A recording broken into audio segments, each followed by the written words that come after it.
लोकसभा चुनाव के दूसरे चरण का मतदान लगातार जारी है और 13 राज्यों की 88 सीटों पर यह मतदान हो रहा है। वहीं जनता अपने मताधिकार का प्रयोग कर रही है 13 राज्यों की 88 सीटों पर।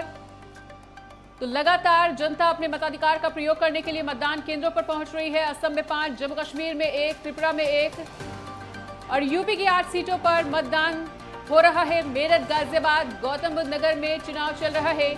अमरोहा, बुलंदशहर में भी चुनाव जारी। अलीगढ़, मथुरा में भी मतदान हो रहा है। बागपत में भी बढ़ चढ़कर लोग अपने मताधिकार का प्रयोग करने के लिए पहुंच रहे हैं। तो 13 राज्यों की 88 सीटों पर मतदान प्रक्रिया लगातार जारी है। सुबह 7 बजे से ही जनता अपने मताधिकार का प्रयोग कर रही है। असम में 5, जम्मू कश्मीर में 1, त्रिपुरा में 1, राजस्थान में 13 सीटों पर मतदान जारी। वहीं अगर यूपी की बात की जाए तो यहां पर भी 8 सीटों पर मतदान चल रहा है। तो दूसरे चरण में मतदाताओं में भारी जोश भी देखने को मिल रहा है। वहीं असम में 9 बजे तक 9.15% मतदान हो गया है। असम में भी अच्छा वोटिंग परसेंटेज निकल कर आया है। बिहार में 9% से ज्यादा मतदान, छत्तीसगढ़ में 15% से कुछ ज्यादा मतदान हुआ है। कर्नाटक में 9.21% मतदान, केरल में 9 बजे तक 11.90% मतदान हो चुका है। मध्य प्रदेश में 9 बजे तक 13.82% मतदान, महाराष्ट्र में 9 बजे तक 7.4% मतदान, महाराष्ट्र में 9 बजे तक 7.45% मतदान हो चुका है। मणिपुर में 9 बजे तक 14.80% मतदान हुआ है। राजस्थान में 9 बजे तक 11.77% मतदान होता हुआ, त्रिपुरा में 9 बजे तक 16.65% मतदान होता हुआ, जो कि ज्यादा है। उत्तर प्रदेश में भी 9 बजे तक 11.67% मतदान हो गया है। पश्चिम बंगाल की बात कर ली जाए तो यहाँ पर 15.68% मतदान होता हुआ। दूसरे चरण में मतदाताओं में भारी जोश सुबह से ही देखने को मिल रहा है। सुबह 7 बजे से वोटिंग जारी है और एक अच्छा वोटिंग परसेंटेज अभी 9 बजे तक निकलकर सामने आया है। संभावना जताई जा रही है कि शाम होते होते मतदाता और भी ज्यादा इन तस्वीरों को देख के जागरूक होंगे, अपने मताधिकार का ज्यादा से ज्यादा प्रयोग करने के लिए मतदान केंद्रों पर पहुंचेंगे। और अभी भी मतदान केंद्रों पर लंबी कतारें लगी हुई नजर आ रही हैं। कुछ लोग इस स्लोगन के साथ आगे बढ़े कि पहले मतदान फिर जलपान, तो कुछ लोग अपना कामकाज निपटा कर मतदान केंद्रों पर पहुंचेंगे। लेकिन संभावना लगातार बनी हुई है कि शाम तक एक अच्छा वोटिंग परसेंटेज निकलकर सामने आएगा। उन्नति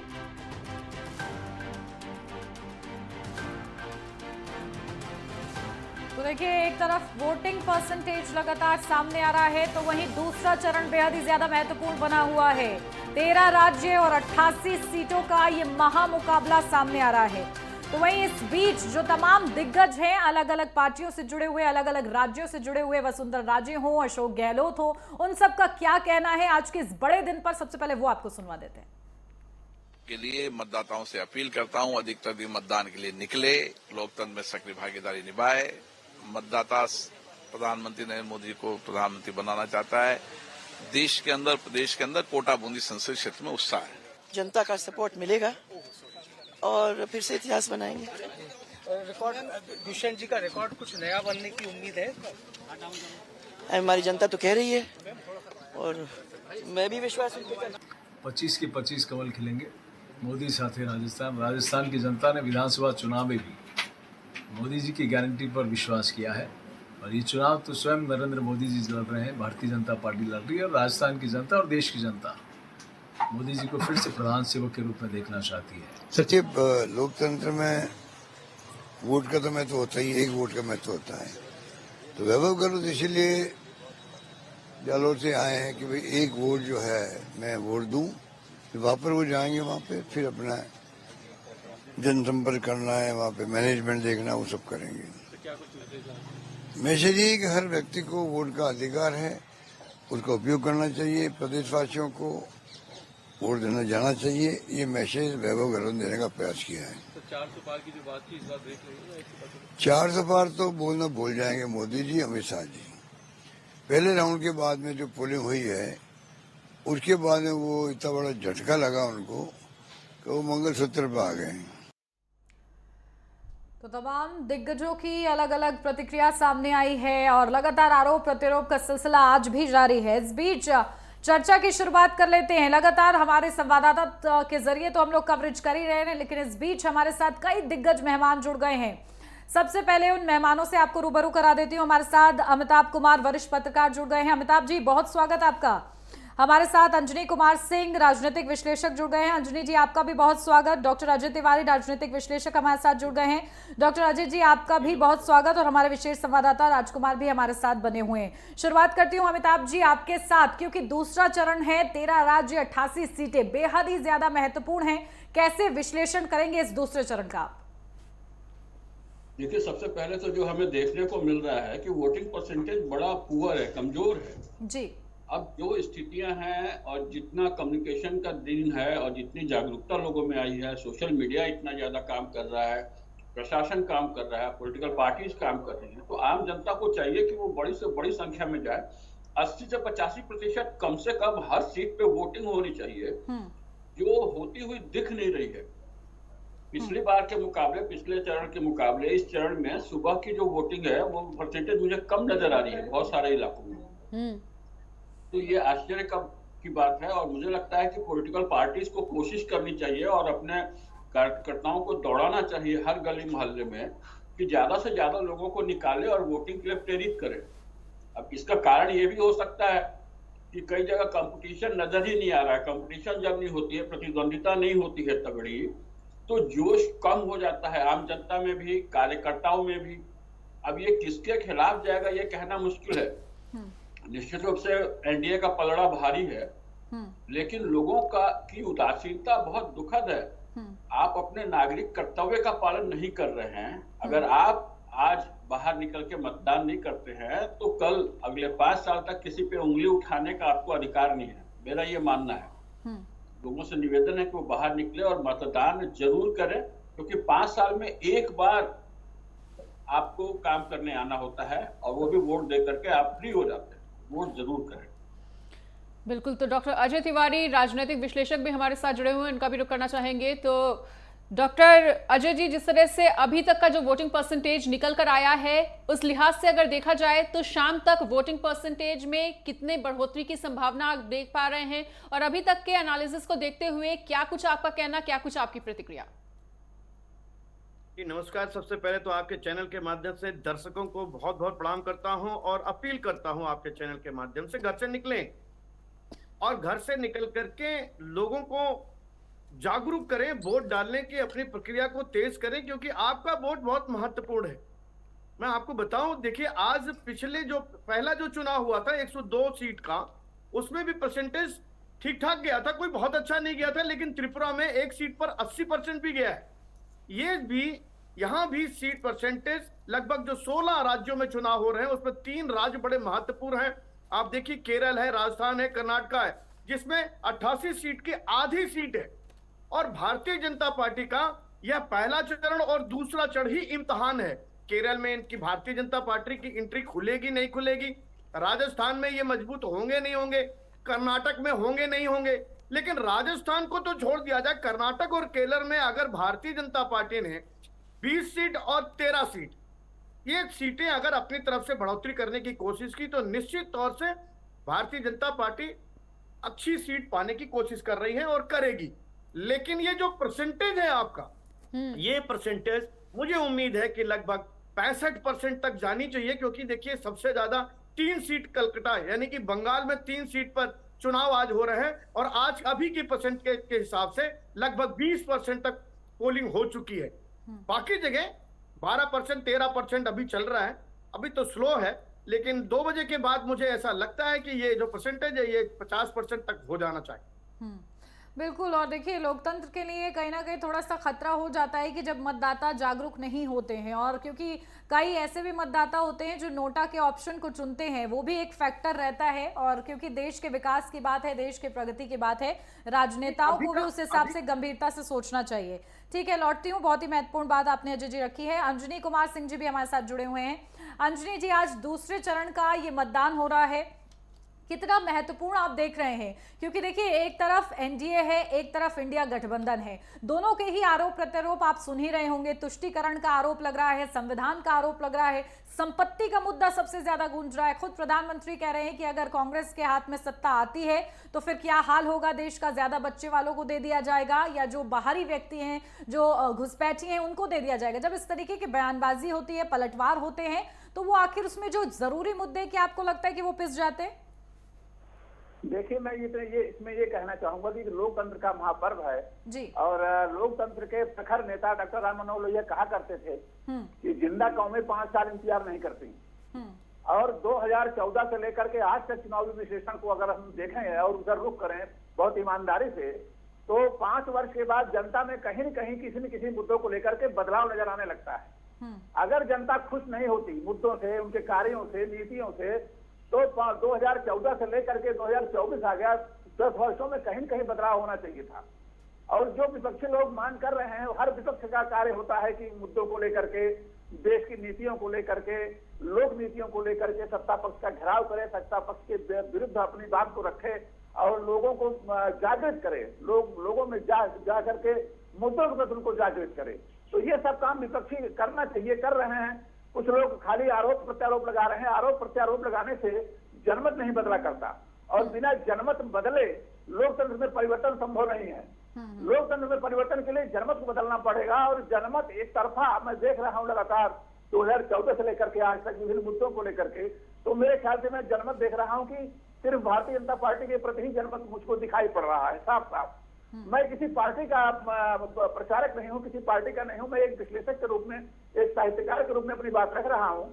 मैं लगातार देख रहा हूं कि जितनी भी योजनाएं हैं, चाहे वो जनधन योजना हो, चाहे वो बेटी बचाओ बेटी बढ़ाओ की योजना हो, चाहे वो सड़क परियोजनाएं हो, एविएशन का मामला हो, नए मतलब जितना एविएशन का कार्य जितना इस सरकार में हुआ है उतना तो शायद पिछले 30-40 वर्षों में इतिहास मुझे नहीं दिखाई पड़ता। उसके अलावा और ढेर सारी परियोजनाएं हैं, राम मंदिर परियोजना, नमामि गंगे परियोजना, स्वच्छता मिशन, दुनिया भर जितनी भी योजनाएं हैं, उन सब योजनाओं स्वीकार कर रही है। जनता अपने हृदय में उसको उतार रही है और जनता मेरे ख्याल से एक तरफा मैं देख रहा हूँ। ये तो वोटिंग का मामला है, वो तो उसमें मतदान की पेटियों बंद हो जाएगा, निर्णय आएगा तब पता चलेगा। लेकिन जो रुख होता है, मतदाताओं में जो रुख होता है, वो मुझे एक तरफा सत्तासीन पार्टी की तरफ दिखाई पड़ रहा है। जी बिल्कुल। और हमारे प्रमुख संवाददाता माफी चाहेंगे, राजकुमार भी लगातार हमारे साथ बने हुए हैं, उनका भी रुख करना चाहेंगे। राजकुमार, तो जैसा कि आपने तमाम राजनीतिक विश्लेषज्ञों की बात को सुना है, उनका साफ तौर पर कहना है कि सुबह 9 बजे तक जितना वोटिंग परसेंटेज होना चाहिए था शायद उतना नहीं है और अभी भी मतदाताओं में कुछ हद तक उदासीनता जरूर देखने को मिल रही है। तो क्या मतदाताओं को जागरूक करने के लिए प्रशासन की तरफ से अभी भी कुछ कोशिशें की जा रही हैं? क्या इस वोटिंग परसेंटेज को शाम तक बढ़ा हुआ पाया जा सकता है? कुछ संभावना? देखिए मनीषा, ये चिंता जो है ना, ये वाजिब है और ये चिंता चुनाव आयोग की भी है। जैसे हमने देखा कि कई जगह जिलाधिकारी और जो बड़े अधिकारी हैं, कभी भी जो बड़े अधिकारी हैं वो कभी स्क्रीन पर नहीं आते थे, लेकिन वो बुलाकर जर्नलिस्टों को और अपनी प्रतिक्रिया दे रहे हैं, लोगों से अपील कर रहे हैं कि जनादेश को प्रबल बनाने के लिए, जनादेश को सशक्त बनाने के लिए घर से निकलें और आकर मतदान करें। सारे जितने भी पोलिंग बूथ हैं, उन पोलिंग बूथों के आसपास ऐसी व्यवस्था की गई है, एक होर्डिंग लगाए गए हैं कि आकर वहाँ पर एक सेल्फी खिंचाएं। एक उत्सव का माहौल बनाने का प्रयास किया गया है और धीरे धीरे कुछ सोशल जो ऑर्गेनाइजेशन है उनकी भी मदद ली जा रही है। मैं अगर नोएडा की बात कहूँ, क्योंकि मैं गौतम बुद्ध नगर में मौजूद हूँ, जो रेजिडेंट वेलफेयर एसोसिएशन है, जो RWA हैं, उनके पदाधिकारियों से अधिकारियों ने संपर्क किया है कि वो सेक्टरों में जाएं और जाकर घर घर दरवाज़ा खटखटाकर उनको वोट को निकालने का प्रयास करें। वहीं अगर भारतीय जनता पार्टी और राजनीतिक दलों की बात करें तो राजनीतिक दल भी अब थोड़ा थोड़ा सक्रिय हुए हैं, क्योंकि सुबह का समय होता है और ये पहले, क्योंकि हर 2 घंटे में जो रुझान है वो सामने आएंगे। 7 बजे से 9 बजे तक का भी रुझान सामने आया है। 11% तक मतदान है। मतदान स्वाभाविक तौर पर बढ़ेगा। देखिए, एक सकारात्मक सोच के साथ हमें आगे चलना पड़ेगा और ये जो चिंता है, ये चिंता वाजिब है और ये चिंता प्रशासन की भी है। तो प्रशासन पूरी तरीके से मुस्तैद होने के साथ साथ अपना प्रयास कर रहा है कि किस तरीके से वोटरों को बाहर निकाला जाए। लेकिन मैं फिर वही बात कहूँगा कि एक बार शाम का हमें इंतजार करना पड़ेगा। देखना दिलचस्प होगा कि शाम को वोटिंग परसेंटेज क्या होता है। बिल्कुल, देखिए शाम तक का इंतजार होगा। लगातार नेटवर्क 10 पर बड़ी कवरेज भी जारी रहेगी। इस बीच लगातार चर्चा के लिए हमारे साथ दिग्गज मेहमान भी जुड़े हुए हैं, सीधा उनका रुख करते हैं। अमिताभ जी, आपके पास आती हूँ, क्योंकि आपने जिक्र किया था वोटिंग परसेंटेज का, वो अब देखिए धीरे धीरे बढ़ता हुआ भी नजर आएगा। वो तस्वीर जो है धीरे धीरे साफ हो जाएगी। लेकिन इसी के साथ अगर चरण की बात करें, दूसरा चरण का ये चुनाव है और लोकसभा चुनाव 2024 इसलिए भी महत्वपूर्ण हो जाता है क्योंकि इसमें 2047 तक का विकसित भारत का जो संकल्प है वो बार बार सुनने को मिल रहा है। एक तरफ मोदी की गारंटी सामने आ रही है, दूसरी तरफ विपक्ष का जो पूरा इंडिया अलायंस है वो ये कह रहा है कि बेरोजगारी और संविधान बचाना। इन दोनों ही पलड़ों को अगर देखा जाए तो जनता किस नजरिए से देखेगी, किस तरीके से वो समझेगी? देखिए, बहुत स्पष्ट है। अगर आप पिछले 1.5 साल से देख रही हो तो विभिन्न मीडिया चैनल्स हैं या अखबार हैं, वो लगातार सर्वेक्षण कर रहे हैं। ये कमाल का पेज चल रहा है। पहले इतना नहीं होता था। जब हम लोग रिपोर्टिंग वगैरह किया करते थे तो इलेक्शन के ठीक पहले ही जरूर हुआ करता था सर्वेक्षण, लेकिन इधर 1.5-2 साल से लगातार हर महीने किसी न किसी चैनल अखबार में सर्वेक्षण हो रहा है कि कौन सी सरकार लोगों को पसंद आ रही है, प्रधानमंत्री के पद पे कौन है, सबसे ज्यादा ये पूछा जा रहा है। और आप हर एक सर्वेक्षण में देखिए कि सबसे टॉप पे रहे हैं प्रधानमंत्री मोदी। तो शंका की कोई गुंजाइश नहीं नजर आती है, कोई और उनके करीब तक नहीं है। मतलब आप समझ लीजिए कि 50% से ज्यादा लोग जो हैं वो मोदी जी को प्रेफर कर रहे हैं, तो वो दिख रहा है। लेकिन इंडिया गठबंधन जो है जिस ढंग से ठंडा पड़ गया, एक तरीके से कहिए, पहले तो गलती हुई कांग्रेस से कि उसने सबको जोड़ने के लिए जो पिछले साल ही काम पूरा कर लेना चाहिए था अगस्त सितंबर से, उसमें उसने डिले किया। उसने अपने तरीके से लीड लेने की कोशिश की कि जो भी विपक्षी हैं उनके पीछे आए। उसका नुकसान ये हुआ कि अंततः नीतीश जी चले गए और नीतीश जी के जाने से जो लोग साथ में जुड़े भी वो भी ढीले पड़े और विपक्षी गठबंधन अपनी तैयारियां मुझे लगता है ढंग से नहीं कर पाया, जिसका नुकसान झेलना पड़ रहा है। और लोगों को भी लग रहा है कि मोदी सरकार ही दोबारा बनने वाली है, तो उत्साह कम हो गया है क्योंकि संघर्ष कम दिख रहा है। अब संघर्ष कम होने का बहुत बड़ा नुकसान हो सकता है। वो ये भी हो सकता है कि भारतीय जनता पार्टी एनडीए गठबंधन को भी नुकसान हो, क्योंकि जो लोग उसके पक्ष में है वही बहुत निश्चिंत होकर बैठेंगे कि हमारी सरकार बनने जा रही है। जो भी उनके समर्थक है वो ऐसा सोचेंगे। तो इसलिए सभी राजनीतिक दलों को चाहिए कि वो मेहनत करें। और अभी जैसे प्रशासन की बात हो रही है, प्रशासन मुझे नहीं लग रहा है कि उस ढंग से सक्रिय होकर। अमिताभ सर, आपको रोकना चाहेंगे। अंजनी जी, तो आपने सीएम योगी आदित्यनाथ की तमाम बातों को सुना है। अच्छा अंजनी जी, इधर एक बात जो निकलकर सामने आई है वो ये कि विपक्ष की स्थिति जो है वो देश में लगातार खतरे में पड़ती जा रही है, कमजोर होती चली जा रही है। और एक अच्छे लोकतंत्र के लिए, एक स्वस्थ लोकतंत्र के लिए जितना जरूरी सत्ता पक्ष होता है उतना ही जरूरी एक मजबूत विपक्ष भी होता है, जो कि अब मजबूत स्थिति में नहीं है। तो ऐसे में इस स्थिति को देखते हुए क्या कुछ कहना चाहेंगे? क्या आपको लग रहा है कि लोकतंत्र कहीं ना कहीं अब खतरे में जाता हुआ दिख रहा है? लोकतंत्र खतरे में इसलिए नहीं जाता दिख रहा है कि जिस सत्ता को, जिस भाजपा नीति सरकार को पूरे देश के लोगों ने बहुमत से वहां पर लोकतंत्र के पावन मंदिर में प्रतिष्ठित किया है और उनको अपना विश्वास सौंपा है, जिम्मेदारी सौंपी है, तो वो लोकतंत्र में खतरे की बात तो खैर हो ही नहीं सकती है। हाँ, रही विपक्ष की बात की मजबूत विपक्ष के अभाव में लोकतंत्र, स्वस्थ लोकतंत्र नहीं रह जाता है।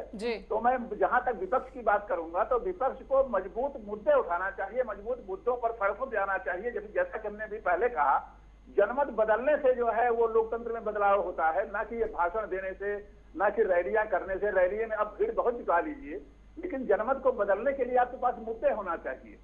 और अभी जो माननीय मोदी जी ने अभी माननीय योगी आदित्यनाथ जी जो कह रहे थे कि देश कार्य देखता है, मैं इस बात से पूर्ण रूप से सहमत हूँ। देश कार्य देखता है, देश ये नहीं देखता है कि आपके पास कितनी रैलियां हैं, कितनी भीड़ आपने जुटाई, कितने बार आपने जो है पदयात्रा की, ये देश नहीं देखता है। देश कार्य देखता है। और जहां तक कार्य की बात करें तो धारा 370 और 3 तलाक का कानून ये हटाना एक बहुत बड़ी बात है। देश के लोकतंत्र के लिए ये ऐतिहासिक तथ्य है जो इन्होंने किया हुआ है। अब तक जितनी सरकारें थी वो तुष्टीकरण के लिए के चलते, वोट की राजनीति के चलते वो इन सब मुद्दों पर फैसला नहीं ले पाए, राम मंदिर पर फैसला नहीं ले पाए।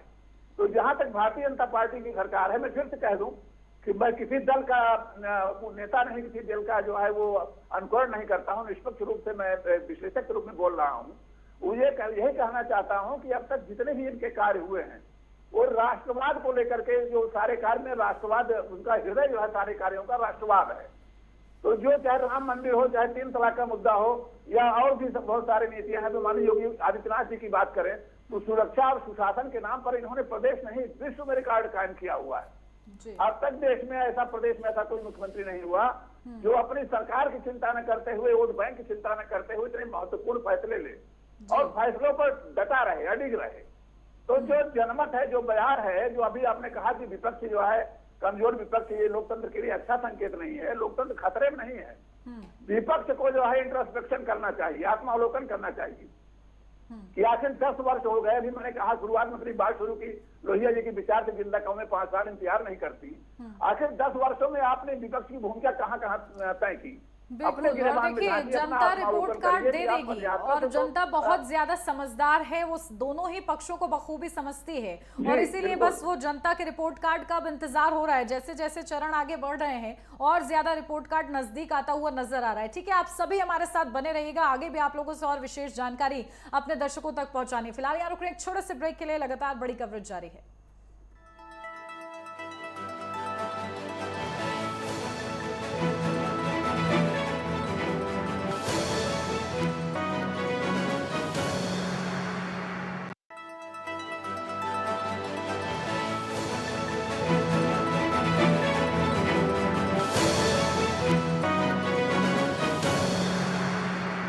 इस बुलेटिन के सह प्रायोजक मंत्रा आयुर्वेदिक फेस वॉश। ये कोई कॉस्मेटिक नहीं, आयुर्वेदिक औषधि है। सच्ची सहेली, महिलाओं के लिए सबसे भरोसेमंद औषधि एवं टॉनिक।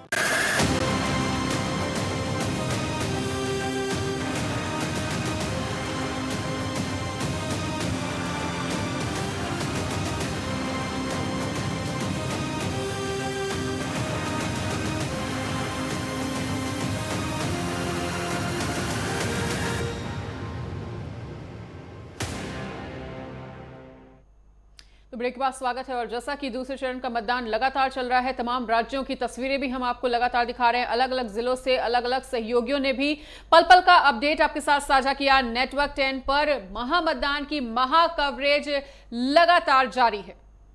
बिल्कुल, और इस बीच बाबा बागेश्वर क्या कुछ कहने हैं, जरा उनका भी कहना सुन लीजिए।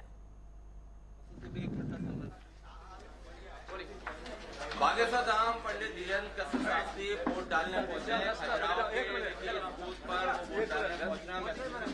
बिल्कुल, तो देखिए बाबा बागेश्वर भी पहुंचे हैं और आज अपना वोट कास्ट कर रहे हैं। वैसे तो उनका जब दरबार लगता है तो हुजूम देखने को मिलता है, श्रद्धालुओं का एक जमावड़ा देखने को मिलता है, लेकिन देखिए एक नागरिक होने के नाते उनकी जिम्मेदारी ये भी है कि वो अपने वतन के लिए, अपने मुल्क के लिए मतदान करें और एक सही सरकार चुने।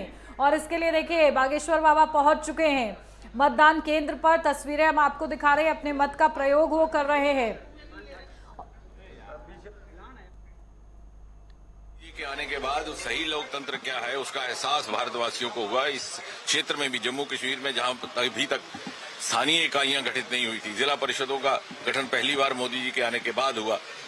स्थानीय इकाइयों को, पंचायतों को 73 और 74 संशोधन कांग्रेस ने उनको वंचित किया हुआ था। हालांकि कांग्रेस के प्रधानमंत्री राजीव गांधी जी के दौर में ही वो आई थी, क्योंकि वो चाहते ही नहीं थे कि वंशवाद की अपनी राजनीति को आगे बढ़ाते हुए उनकी वोट बैंक की अनुकूलता में वो शामिल नहीं था। मोदी जी ने सही माने में, और वो पार्टियां जो सेल्फ रूल की बात करती थी, जो सेल्फ रूल धरती से ही नहीं जन्मा, तो वो क्या है, तो पहली बार ग्रास रूट डेमोक्रेसी का एहसास जम्मू कश्मीर में 2014 के बाद हुआ। सर, जम्मू कश्मीर में चुनावों को लेकर भी अगली बार कतार जल्दी लगेगी, इस चीज की उम्मीद? निश्चय ही, जब मोदी जी ने उधमपुर की सभा में कहा है कि विधानसभा के चुनाव भी होंगे और राज्य का दर्जा भी बहाल कर दिया जाएगा, मुझे लगता है कि प्रधानमंत्री मोदी जी ने जो कहा है उसमें कुछ और जोड़ने का ना औचित्य है ना आवश्यकता है। चुनाव को डेफर करने की बात हो रही है, कैसे देखते हैं? नहीं, वो तो चुनाव समिति का विषय है, उसमें हम दखल नहीं दे सकते। जो इलेक्शन कमीशन सही समझेगा वो निर्णय लेंगे अपने विवेक से। का फरमान जो के बयान पर जो आ रहा है का सम्मान है, और जो राम का विरोध करेंगे उनकी ठटरी। आपने जो वोट डाला है वो क्या, किस नाम से, क्या? जय सिया राम।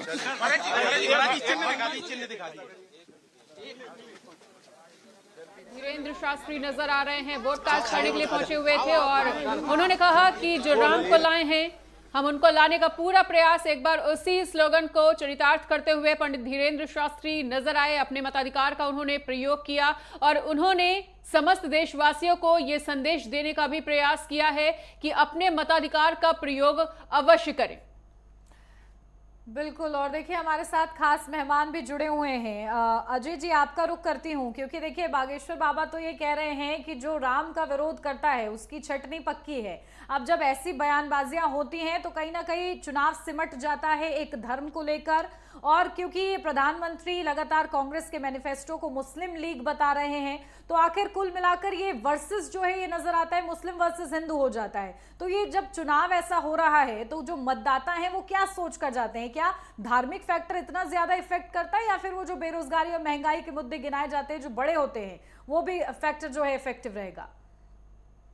निश्चित तौर से ये फैक्टर जरूर इफेक्टिव रहेगा। भगवान राम का मंदिर बना है और बागेश्वर धाम ने जिस तरह से भगवान राम की बात की है जी, तो ये सनातन धर्म के प्रत्येक व्यक्ति का अपना कर्तव्य है कि भगवान राम को माने। और वोट अपनी जगह है। वोट का मकसद जो होता है वो देखिए, आज अभी मैंने आपके चैनल पे ही योगी जी को सुना। योगी जी का अपना विकास का तरीका जो उन्होंने बताया, जो कांग्रेस ने अपना मैनिफेस्टो लाने की बात कही है, तो ये तरीका बिल्कुल ठीक नहीं है कि कोई ऐसा मैनिफेस्टो लाए या कोई सनातन के विरोध बात करे। तो कांग्रेस जो सबसे बड़ी विपक्ष पार्टी है वो धरातल में जाने का कारण ही यही है। किसी ने भी आप चुनाव के आने के पहले जनता के बीच आकर के किसने मेहनत किया है ये देखने की जरूरत है। आज कांग्रेस ने, विपक्ष पार्टी ने जनता के बीच आकर आंदोलन काम करने का नहीं किया, जिसके कारण से आज कांग्रेस बिल्कुल धरातल में जा रही है। आप देखिए हर राज्य में क्षेत्रीय पार्टियां मजबूत हो रही हैं, कांग्रेस कमजोर हो रही है। इंडिया गठबंधन बना, नीतीश जी चले गए, काफी लोग चले गए, और ये अपनी यात्राओं को करने के लिए यात्रा करते रहे, लेकिन कभी भी जनता की समस्या के साथ आंदोलन करने का काम नहीं किया। आपने देखा होगा 2014 से पहले स्मृति ईरानी जी, भाजपा ने सिलेंडर को हाथ में उठा करके मतलब जो है आंदोलन किया था। आप प्याज पर सरकार गिराने का काम भी जनता ने किया था। तो आंदोलन करना होगा जनता के लिए, जनता के साथ जुड़ करके, जनता के हितों की बात करके आप जनता के साथ जब आवाज उठाएंगे तो निश्चित तौर से पक्ष जो है कमजोर होगा। यहाँ मामला पक्ष और विपक्ष का है। विपक्ष जितना जरूरी है उतना ही पक्ष जरूरी है, और जितना पक्ष जरूरी है उतना विपक्ष जरूरी है। विपक्ष ही जब कमजोर होगा तो पक्ष के साथ वो वार्ता क्या करेगा? और जब भी अपने चुनाव के समय, ऐसे चुनाव के समय जब ये वार्ता होनी चाहिए, मैनिफेस्टो ठीक से आना चाहिए, तो भाई पक्ष का काम है या किसी भी राजनीतिक पार्टी का काम है उसके मैनिफेस्टो को दिखाना, और वो मैनिफेस्टो में उसको सही ढंग से बताना जो जनता को किस तरह से डाइवर्ट कर सकता है। तो भारतीय जनता पार्टी के लोगों ने उस मैनिफेस्टो को बताया, और निश्चित तौर से जनता इसका बदला इस वोट में लेने का काम करेगी। अभी आपने ये भी देखा कि परसेंटेज धीरे धीरे बढ़ रहा है, पर बहुत नहीं बढ़ रहा है। बहुत नहीं बढ़ने का कारण भी सिर्फ इतना ही है कि जनता परेशान है। जनता इसलिए परेशान है कि करें तो क्या करें। आज दो पहलवान जिनका चेहरा नजर आना चाहिए, आज पहलवान है ही नहीं। मोदी जी के सामने एक भी ऐसा व्यक्ति नहीं दिख रहा है जो कि एजेंट मतलब प्रधानमंत्री बनने के काबिल हो। प्रधानमंत्री बनने का काबिल कौन है? आप नरेंद्र मोदी प्रधानमंत्री की जो लोकप्रियता है उनके सामने टिकने का काम न कर पाने की वजह से भी बहुत से लोग अपनी बातों को नहीं रख पा रहे हैं, और ये चीजें विपक्ष को सोचना होगा। आज विपक्ष को ये बात जाननी होगी कि हमें जनता का दिल कैसे जीतना है। चाहे वो मणिपुर का कांड हो, चाहे वो और जगह कई ऐसे कांड हुए हैं जिसमें कि विपक्ष को पुरजोर तरीके से आवाज उठानी चाहिए, उन्होंने नहीं उठाया। अब आम जनता जो है जाकर के काम तो नहीं करेगी। भाई आम जनता चुनाव तो नहीं लड़ती है। जो व्यक्ति चुनाव लड़ता है, जो व्यक्ति चुनाव में आता है, जो व्यक्ति राजनीति में होता है, वही जनता की आवाज उठाता है। जनता की आवाज ना बनने के कारण विपक्ष आज कमजोर हो रहा है और सत्ता 400 पार का नारा लगा रही है। बिल्कुल डॉक्टर अजय, तो जैसा कि अभी अमिताभ जी ने भी एक ही बात कही है कि क्योंकि विपक्ष के पास उस लेवल का चेहरा नहीं है, इसलिए भी सत्ता पक्ष लगातार मजबूत होता जा रहा है। लेकिन जिस तरह के चुनावों में नेक टू नेक फाइट की उम्मीद की जाती है वो इस बार कहीं देखने को नहीं मिल रही है। तो ऐसे में क्या आप किसी ऐसी सीट का जिक्र करना चाहेंगे जहां पर बीजेपी की भी मुश्किलें आप बढ़ती हुई देख पा रहे हो सर? निश्चित तौर से आप देखिए केरल में जो आज 20 सीट का चुनाव हो रहा है, आप केरल में अगर भारतीय जनता पार्टी का एक विस्तार होता है तो आप इसको बहुत बड़ी लॉटरी मानिए भारतीय जनता पार्टी के लिए। मुझे याद है आज से 20 साल पहले हिंदी भाषा बोलने से ही लोगों को मारा पीटा जाता था, लेकिन आज जो प्रवासी अन्य राज्य से केरल में, कर्नाटका में, तेलंगाना में या चेन्नई बिल्कुल, देखिए शायद संपर्क टूट गया है, दोबारा से कोशिश करेंगे। अजय जी बड़ी महत्वपूर्ण जानकारी दे रहे थे। अमिताभ जी, यही प्रश्न आपसे रहेगा, क्योंकि देखिए लगातार ये दौर चल रहा है, चुनाव का दौर है, ऐसे में कई बड़े मुद्दे जो है इफेक्ट करते हुए नजर आ रहे हैं। लेकिन क्योंकि अब विकसित भारत की बात है और भारत अगर विश्व में भी देखा जाए तो एक विश्व गुरु की भूमिका अब निभाता हुआ नजर आ रहा है। जब लोग प्रधानमंत्री को बॉस कह के संबोधित करते हैं तो वो केवल उनकी निजी उपलब्धि नहीं रह जाती, वो भारत की उपलब्धि बन जाती है। अब भारत चंद्रयान जैसे बड़े मिशन सफलता के साथ हासिल कर रहा है, तो जब एक ग्रोथ रेटिंग पर है तो उसके बाद अब उसको एक स्टेप ऊपर करना होगा, एक स्टेप अप ले जाना होगा। उसके लिए ये सोच, उसके लिए ये चुनाव कितना ज्यादा महत्वपूर्ण है? देखिए, बहुत महत्वपूर्ण बात आपने कही है, बहुत अच्छा पहलू आपने जो है वो सामने रखा है। इसी बात को विपक्ष जो है वो समझ नहीं पा रहा है। विपक्ष, हम लोग लगातार कह रहे हैं कि कांग्रेस खास करके लगातार 70, 80, 90 के दशक की राजनीति में उलझा हुआ है और उसी तरीके के मुद्दों को लेकर के वो जनता के सामने जाने की कोशिश कर रहा है, लोगों को समझाने की कोशिश कर रहा है, जिसका नुकसान लगातार विपक्ष को झेलना पड़ रहा है। खास करके मोदी जी के आने के बाद देश की दशा और दिशा बदल गई है। अब लोग जो है ना परजीवी बन करके दूसरे के ऊपर निर्भर रह करके नहीं जीना चाहते हैं, वो देश को बढ़ते देखना चाहते हैं और खुद भी स्वावलंबी होना चाहते हैं। वो आरक्षण और सरकार द्वारा दिए गए अनाज, इनके भरोसे नहीं चलना चाहते। वो चाहते हैं कि वो कुछ उद्यम करें, खुद को समृद्ध करें और देश को भी समृद्ध करें और दुनिया में हम टॉप लेवल पे पहुंचे। ये इच्छा जागृत हो गई। आप देखिए कितनी बिल्कुल ठीक है, आपके पास लौटूंगी। इस बीच बड़ी खबर सामने आ रही है, ईवीएम को लेकर याचिका पर सुप्रीम कोर्ट का बड़ा फैसला। जब बैलेट पेपर से चुनाव कराने की मांग हो रही थी, सुप्रीम कोर्ट ने उसे खारिज कर दिया है। तो बैलेट पेपर से चुनाव की मांग को खारिज करते हुए सुप्रीम कोर्ट का ये बड़ा फैसला। वीवीपैट वेरिफिकेशन की मांग खारिज हुई है, ईवीएम से ही होंगे चुनाव। तो सुप्रीम कोर्ट का ये सुप्रीम फैसला सामने आया है। चुनाव आयोग ने सभी याचिकाओं के निराधार को बताया है। तो मतदान के बाद 45 दिन और ईवीएम को लेकर याचिका पर सुप्रीम कोर्ट का ये बड़ा फैसला। सुप्रीम कोर्ट ने खारिज की है याचिकाकर्ता की ये याचिका कि बैलेट पेपर से चुनाव हो, और इस मांग को खारिज करते हुए ये कहा जा रहा है कि ईवीएम से ही चुनाव होंगे। वीवीपैट वेरिफिकेशन की मांग खारिज हुई है। तो बड़ी खबर के साथ लगातार बने हुए नेटवर्क 10 पर चुनाव आयोग ने सभी याचिकाओं को निराधार बताया था और अब इस याचिका को खारिज कर दिया है। मतदान के बाद 45 दिन तक सुरक्षित रहेंगे ईवीएम और ईवीएम के माध्यम से ही चुनाव कराए जाएंगे। सुप्रीम कोर्ट का ये सुप्रीम फैसला सामने आया है। सुप्रीम कोर्ट ने तमाम याचिकाओं को खारिज करते हुए बैलेट पेपर से चुनाव की मांग को भी खारिज कर दिया है। वीवीपैट वेरिफिकेशन की मांग भी खारिज हो चुकी है और सुप्रीम कोर्ट ने अपना फैसला सुनाते हुए स्पष्ट कर दिया है कि आगामी चुनाव भी ईवीएम के आधार पर ही होंगे, ईवीएम से ही होंगे और मतदान के बाद 45 दिनों तक ईवीएम सुरक्षित रहेंगी। ईवीएम को लेकर याचिका पर सुप्रीम कोर्ट का ये बड़ा फैसला सामने आता हुआ। बिल्कुल, तो देखिए हमारे साथ लगातार चर्चा करने के लिए मेहमान भी जुड़े हुए हैं। सीधा रुख कर लेती हूँ। अमिताभ जी, आप जल्दी से अपनी बात पूरी कर दीजिए, फिर मैं अंजनी जी का रुख करती हूँ।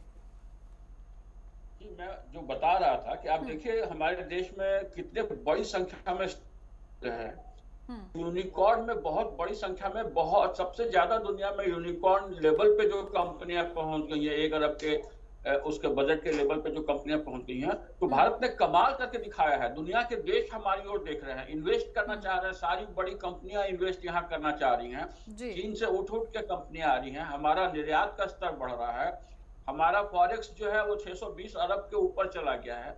दुनिया में 5वीं अर्थव्यवस्था हम बन चुके हैं। तो अब लोगों के अंदर आत्मगौरव, स्वाभिमान बढ़ रहा है। अब वो गुलामी की मानसिकता से बाहर निकल रहे हैं। ये दूसरी क्रांति है, इसको आप कह सकते हैं। आजादी के बाद जो मानसिक रूप से हम गुलाम महसूस करते थे और हमारा प्रशासन और हमारी सरकारें भी काले अंग्रेजों की तरह जो हमसे व्यवहार करती थी, उस स्थिति से अमिताभ जी, आपको माफी के साथ रोक रही हूँ। तो उसकी फिर मैकेनिकली मशीन से काउंटिंग हो सकती है कि नहीं, इसको एग्जामिन करें। और दूसरा उन्होंने ये बोला है कि सिंबल लोडिंग यूनिट जो होती है, जिससे symbol loading constituency by constituency करी जाती है, उसको कम से कम 45 दिन तक चुनाव सील करके रखा जाए और चुनाव के बाद कम से कम 45 दिन तक रखा जाए, जिससे कि अगर कोई इलेक्शन पिटिशन फाइल होती है, कोई उसकी कोर्ट मांग करता है, तो उसको देखा जा सके। तीसरी बात उन्होंने ये बोली है कि जो इसमें इलेक्शन कमीशन ने बोला कि नहीं, इसमें जो मेमोरी होती है वो तो चिप में बर्नट होती है, और तो कोर्ट ने ये बोला है कि जो भी बर्न्ट मेमोरी है उसमें 5 हर असेंबली कंस्टिट्यूंसी में 5 ईवीएम यूनिट्स की बर्न्ट मेमोरी को एग्जामिन करने का नंबर 2 या नंबर 3 कैंडिडेट दरखास्त दे सकता है और उसको फिर एक टेक्निकल टीम एग्जामिन करेगी, लेकिन उसका खर्चा उस कैंडिडेट को देना होगा जो उसकी मांग करता है। ये कह के उन्होंने ये सारी पिटिशन डिस्पोज ऑफ कर दी। प्रशांत सर, चूंकि अभी चुनाव चल रहे हैं और अभी 7 चरण का चुनाव है, इंग्लिश में हम बोल देते हैं। So today the supreme court delivered judgement on. तो लगातार तमाम सहयोगी भी हमारे साथ जुड़े हुए हैं, वहीं कुछ विशेष मेहमान भी हमारे साथ जुड़े हुए हैं। राजकुमार का रुख करना चाहेंगे। राजकुमार, जैसा कि सुप्रीम कोर्ट का बड़ा फैसला सामने आया है और वीवीपैट की मांग को लेकर जिस तरह से याचिकाएं दाखिल की जा रही थी उसको अब सुप्रीम कोर्ट ने खारिज कर दिया है और सुप्रीम कोर्ट ने सुप्रीम फैसला सुनाते हुए ये स्पष्ट किया है कि अभी भी जो चुनाव है वो ईवीएम के माध्यम से ही होंगे। बिल्कुल राजकुमार जी, आप अपनी बात रखिएगा। अमिताभ जी कुछ कहना चाह रहे हैं, मैंने आपका इशारा सुन लिया है। जैसे ही राजकुमार जी कहते हैं उसके बाद सीधा मैं आप पे आती हूँ।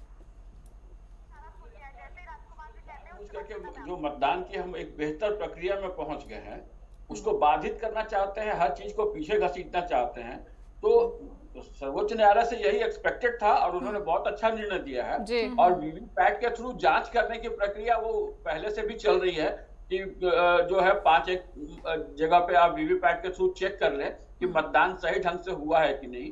क्योंकि मुझे बहुत आश्चर्य होता है, ये लोग बैलगाड़ी से जाते हैं क्या कोर्ट में? अब जाएंगे कार से, लेकिन मतदान की प्रक्रिया को चाहते हैं कि बैलेट पेपर पे ले जाए, जबकि हमारे यहाँ दुनिया में सबसे बड़ी आबादी है और ये बहुत सुरक्षित प्रक्रिया डेवलप हुई है, इस पे लगातार काम हो रहा है। तो ये एक अच्छा निर्णय है और 45 दिन तक रोकने से कोई दिक्कत नहीं है, क्योंकि उससे किसी को भी अगर असंतुष्टि होगी तो वो अपना जांच करवा ले, ताकि उसकी विश्वसनीयता और मजबूत होगी, बढ़ेगी। और मुझे लगता है प्रशांत भूषण अभी भी अपनी हार स्वीकार करने के बजाय कि सुप्रीम कोर्ट ने उनको ये कर दिया है, वो उन्हीं चीजों को गिना रहे हैं जो ऑलरेडी पहले से चल रही थी। बिल्कुल राजकुमार, अब आप अपनी बात रख सकते हैं। देखिए उन्नति, इसमें एक बात जरूर स्पष्ट होनी चाहिए कि जो फैसला आया है इस फैसले में बहुत स्पष्ट तरीके से एक बात कह दी है कि जो गिनती की जो डिमांड कर पाएगा वो कोई आम आदमी नहीं कर पाएगा। जो उस क्षेत्र में चुनाव लड़ा हुआ सेकंड या थर्ड कैंडिडेट होगा वो उसका एग्जामिन करने के लिए कह पाएगा और उसका खर्चा उसे वहन करना होगा। लेकिन क्योंकि हिंदुस्तान जो है वो दुनिया का सबसे बड़ा लोकतंत्र है और सुप्रीम कोर्ट जो है हमारी सबसे बड़ी अदालत है और उसमें हर आदमी को जाने का अधिकार है। 140 करोड़ की आबादी का देश है, अंतिम पायदान पर खड़ा हुआ आदमी भी जाकर कोर्ट का दरवाज़ा खटखटा सकता है।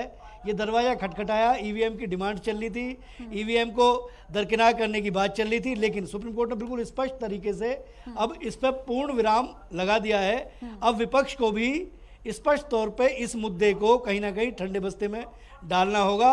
जिस तरीके से प्रक्रिया चल रही है उसी तरीके से प्रक्रिया चलेगी। बिल्कुल, देखिए देश की बात है और ऐसे जब सवाल उठाए जाते हैं तो कहीं ना कहीं एक गलत मैसेज जनता के सामने जाता है। सीधा अंजनी जी, सीधा आपके पास आती हूँ, क्योंकि देखिए लगातार जिक्र हो रहा है ईवीएम का, तो ईवीएम पर तो सवाल उठते ही हैं, लेकिन आजकल जांच एजेंसियों पर सबसे ज्यादा सवाल उठते हैं कि आखिर ईडी सीबीआई का भी क्या दुरुपयोग किया जा रहा है।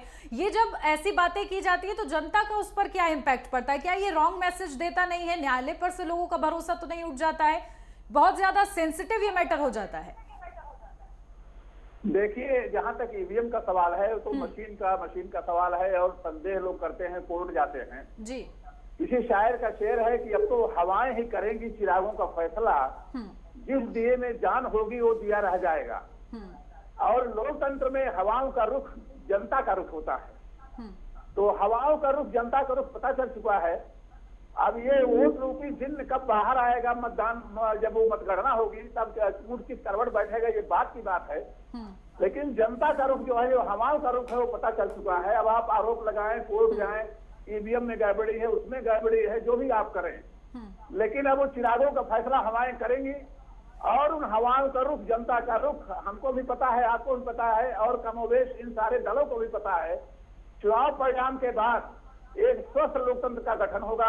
ऐसा एक मतदाता होने के नाते, एक नागरिक होने के नाते और एक चुनावी विश्लेषक होने के नाते मैं दावे के साथ कह सकता हूं और वो सकारात्मक रूप बहुत शीघ्र हमारे आपके सामने होगा। जी बिल्कुल। और डॉक्टर अजय तिवारी भी लगातार हमारे साथ बने हुए हैं, उनका भी रुख करना चाहेंगे। अजय जी, तो जिस तरह से अभी एक ब्लेम गेम की बात कर रहे थे कि जब भी विपक्ष पे बात आती है तो कहीं ना कहीं वो ईवीएम पे भी सवाल खड़ा करता है, एजेंसियों पे भी सवाल खड़ा करता है, सीबीआई और ईडी पे भी सवाल खड़ा करता है, और अब तो चुनाव आयोग की भूमिका पर भी विपक्ष ने इस बार सवाल खड़े किए हैं। और जिस तरह से 7 चरणों में एक बड़ा लंबा पीरियड है जिसमें ये चुनाव हो रहा है, ऐसे में चुनाव आयोग की भूमिका पर भी विपक्ष लगातार सवाल खड़े करता हुआ, इसको आप कहां तक सही मान रहे हैं? क्या आपका भी मानना है कि चुनाव आयोग की भूमिका इसमें शामिल होनी चाहिए, विपक्ष जिस तरह से उन्हें सवालों के घेरे में ले रहा है? ये बेकार की बातें हैं। विपक्ष को जहां घेरना चाहिए, मैं बार बार कह रहा हूं, विपक्ष को जहां घेरना चाहिए वहां वो घेर ही नहीं रहा है और ईवीएम है और बहुत सी चीजों पर बात करने की कोशिश कर रहा है। देखिए, आज सबसे बड़ा जो है राष्ट्र हित होता है। राष्ट्र प्रिय व्यक्ति निश्चित तौर से उसी तरफ जाएगा जिस तरफ राष्ट्र का हित हो रहा है। राष्ट्र का हित आज भारत देश के प्रधानमंत्री नरेंद्र मोदी जी ने जिस तरह से 2014 से लेकर के अब तक भारत देश का नाम किया है, या देश में बहुत से ऐसे काम किए हैं जो से आप देख सकते हैं कि एम्स हॉस्पिटल है, एयरपोर्ट है, रेल का विस्तार है, बहुत से ऐसे विस्तार का काम किया है, तो इसमें तारीफ की बात है, ये तारीफ करनी चाहिए। लेकिन ये विपक्ष क्यों नहीं समझता कि यदि आप जनता के हित का, जनता की मुद्दा को उठाने का काम करते तो निश्चित तौर से भारतीय जनता पार्टी के ऐसे ऐसे प्रत्याशी इस बार चुनाव में हैं जो 70-70 साल के हो गए हैं, 72-72 साल के हो गए हैं और 10-10 साल तक अपने घरों से निकल करके विकास नहीं किया है। आपको याद होगा प्रधानमंत्री नरेंद्र मोदी जी ने 15 अगस्त से पहले उन्होंने कहा था कि जो सांसद अपने क्षेत्र में नहीं होगा उसको उसका टिकट काट दिया जाएगा या उसको खामियाजा भुगतना पड़ेगा।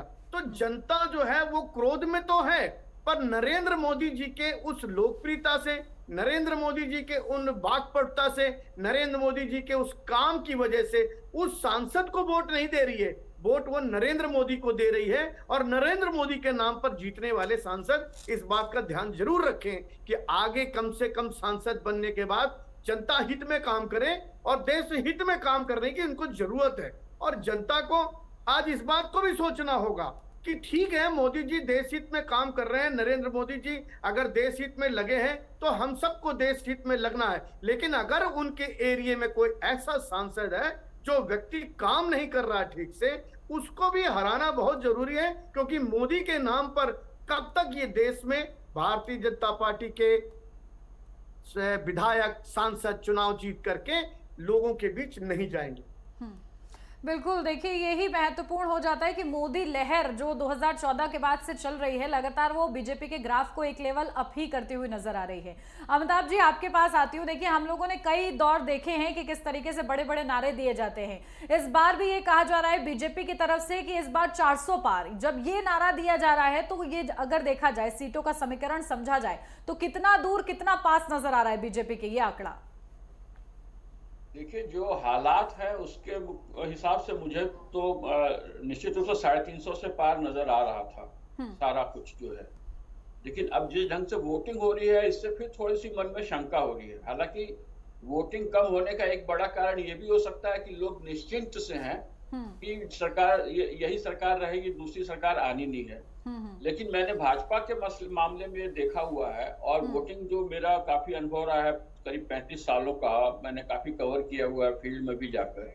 तो पहले जो 30, 32, 35% जो वोट होते हैं ना, नॉर्मली वो भाजपा के पक्ष में नहीं होते हैं। मतलब टोटालिटी में जब देखते हैं तो 30-35% के होते हैं। उसके अगर 60% से ऊपर जब वोटिंग होने लगती है तो ये माना जाता है कि वो वोट ज्यादातर भाजपा को मिल रहे होते हैं। पहले 40-50% तक वोट जो होते हैं वो कांग्रेस या दूसरे और जो दल होते हैं उनको मिल रहे होते हैं, क्योंकि इनको जो समर्थन देने वाले दल हैं वो बड़े पैमाने पे वोटिंग करते हैं। खास करके जैसे मुस्लिम समुदाय की बात आप लेंगे तो मुस्लिम समुदाय में अगर 100 वोट हैं तो 90, 92, 95% तक वोटिंग होती है।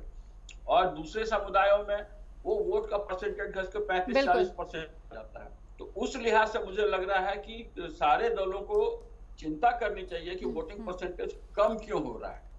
बिल्कुल अमिताभ जी लौटेंगे, सभी लोग बने रहिए हमारे साथ। बिल्कुल, तो विशेष मेहमान हमारे साथ लगातार बने हुए हैं और आगे भी इनसे चर्चा इसी तरह से जारी रहेगी, पर फिलहाल यहाँ पर रुकेंगे एक छोटे से ब्रेक के लिए।